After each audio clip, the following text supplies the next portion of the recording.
कथा या चॅनल मध्ये तुमचे सर्वांचे स्वागत असते। ययाती अंधार, जिकडे तिकडे अंधार।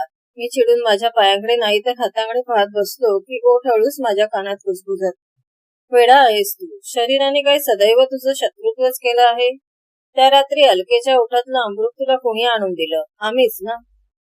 ती रात्र हे एक मधुर अमर स्वप्न होते। त्या स्वप्नाची आठवण झाली की पायाच्या वेदनांचा, तात्पुरत्या पांगळेपणाचा, किंबहुना माझ्या सर्व दुःखांचा मला विसर पडेल।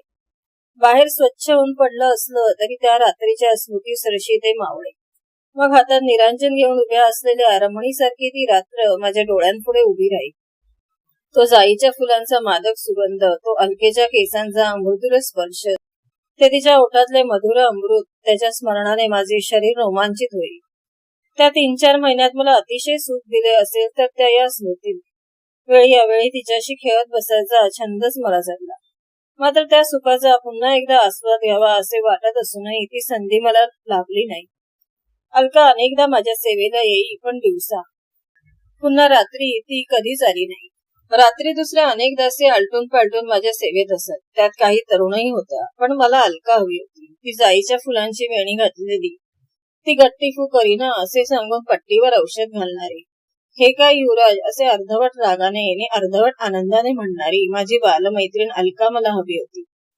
ती दिवसाभोवती वावरे तेव्हा तिची प्रत्येक डौलदार हालचाल माझे डोळे अदाशीपणाने टिपून घेत। इतर कुठल्याही दासीविषयी असे आकर्षण मला वाटत नसे। अलकेच्या या मधुर स्मृतीच्या जोडीने या काळात मला आनंद दिला तो दुसऱ्या एका भव्य स्वप्नाने। अस्थिसंधी करण्यासाठी आणलेला तो मनुष्य आर्यवर्तवर फिरला होता। नाना प्रकारच्या गुहा, अरण्ये, नगरे, समुद्र, डोंगर, मंदिर, माणसे या सर्वांचे तो अतिशय रसभरीत वर्णन करी।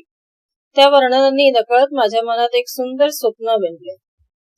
अश्वमेधाकरता सोडलेला घोडा घेऊन आपण निघालो आहोत। या सर्व रम्य भीषण गोष्टी आपण आपल्या डोळ्यांनी पाहत आहोत। त्या विविध सौंदर्याचा आपण आस्वाद घेत आहोत आणि आपण नवनवे प्रदेश पादाक्रांत करत आहोत असे ते स्वप्न होते। त्या स्वप्नाच्या शेवटी मी दिग्विजयी वीर म्हणून परत आलो आहे आणि मला ओवाळणाऱ्या दासीत अग्रभागी अलका पंचारती घेऊन उभी आहे असे मला दिसले। मी पूर्णपणे बरा झालो हे स्वप्न वृद्ध अमात्यांच्या आणि माझ्या इतर गुरूंच्या कानावर मी घातले। त्यांना ते आवडले। आई नको नको म्हणत असतानाही बाबांनी नगरदेवतेच्या एका उत्सवात अश्वमेधाची घोषणा केली। ते दिवस अजून आठवतात मला। पराक्रमी पुरुषांच्या पुतळ्यासारखे ते डोळ्यांपुढे उभे राहतात। त्या रात्री अजूनही माझे मन फुलवतात। ज्यांचा प्रत्येक पदक्षेप उन्मादाने ओथंबलेला आहे अशा विलासिनींसारखी त्या भासतात। जवळजवळ 1.5 वर्ष मी अश्वमेधाच्या घोड्याबरोबर फिरत होतो। पावलोपावली या प्राचीन पवित्र भूमीचे सौंदर्य पाहत होतो।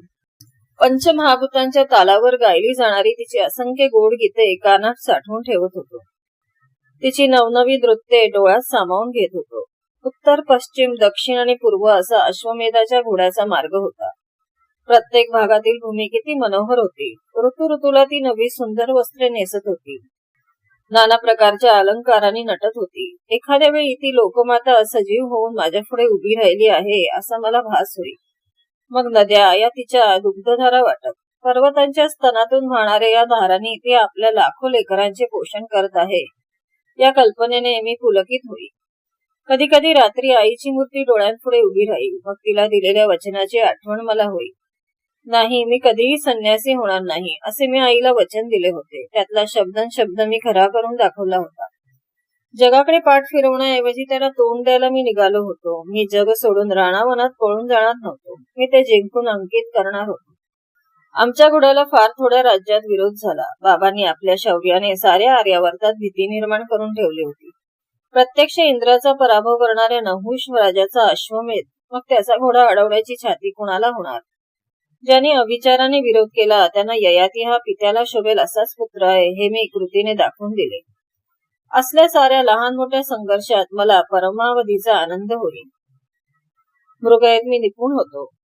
बहुतेक पशूंची शिकार मी लीलेने केली होती, पण समोरासमोर उभ्या राहिलेल्या आणि आपल्याप्रमाणेच शस्त्रास्त्रांनी सज्ज झालेल्या मानवी शत्रू मात करण्यात अगदी वेगळा आनंद असतो।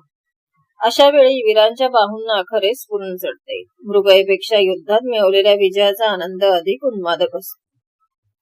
त्या उन्मादासाठी मी आसुसलेलो होतो। नगरदेवतेच्या उत्सवात मी स्वतःचा प्राण धोक्यात घातला तो त्या उन्मादाची गोडी मला कळू लागली होती म्हणूनच. पण काही झाले तरी तो पशुवर मिळवलेला विजय होता.